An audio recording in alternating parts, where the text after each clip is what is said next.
Bom, e a cultura faz parte do nosso cotidiano, né? Mas olha, boa parte dos brasileiros não tem acesso aos bens e pontos culturais.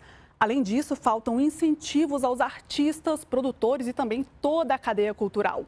Na série sobre as eleições municipais, vamos falar sobre a cultura brasileira, os desafios e os caminhos para democratizar o acesso para todos.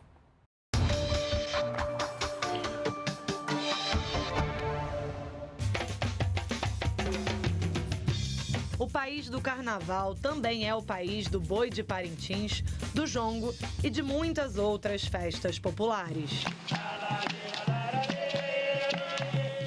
Na música, somos referência no mundo todo. Cinema, teatro, literatura, artes plásticas. Temos uma cultura rica e diversa. Mas como é o acesso da população a tudo isso nos 5.570 municípios brasileiros? Está na Constituição. O acesso à cultura é um direito de todos os cidadãos e de responsabilidade do Estado. Cada cidade tem demandas específicas nessa área. Políticas públicas federais, como a Lei Aldir Blanc ou a Lei Rouanet, não são o suficiente para atender toda a demanda. E há um denominador comum: a maioria dos municípios, o déficit de bens e produtos culturais para realmente alcançarmos a plena democratização cultural.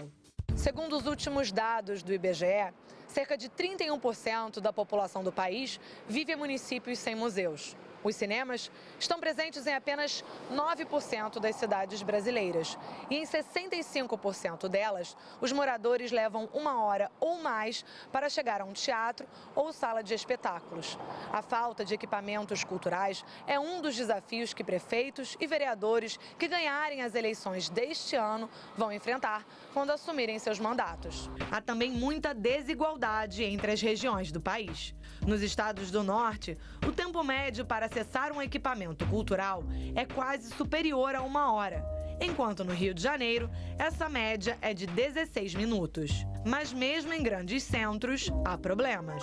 Esse é um grande desafio para nós. As pessoas acabam ficando ilhadas e sem poder acessar a cultura. Oferecer cultura é algo em que uma cidade deveria estar mais preocupada com isso, porque ele é um tema que, digamos assim, tem um impacto na vida das pessoas, que é um impacto subjetivo, não é? Mas ele é um impacto que é muito grande na qualidade de vida que cada um de nós vamos ter. A gente pode viver numa grande metrópole, a gente está, por exemplo, no Rio de Janeiro agora, e a gente sabe que aqui no Rio de Janeiro, a maior parte da população do Rio de Janeiro, 80%, mais de 5 milhões de pessoas que vivem nos subúrbios, tem pouquíssimos equipamentos culturais. Entre as soluções apontadas por especialistas estão mais investimentos, mais leis de incentivo e qualificação de profissionais da área. Ter um profissional que gosta de cultura e que entende de cultura, que está preparado para esse cargo, primeiro eu acho que é a coisa mais importante, né? São as pessoas que fazem a diferença.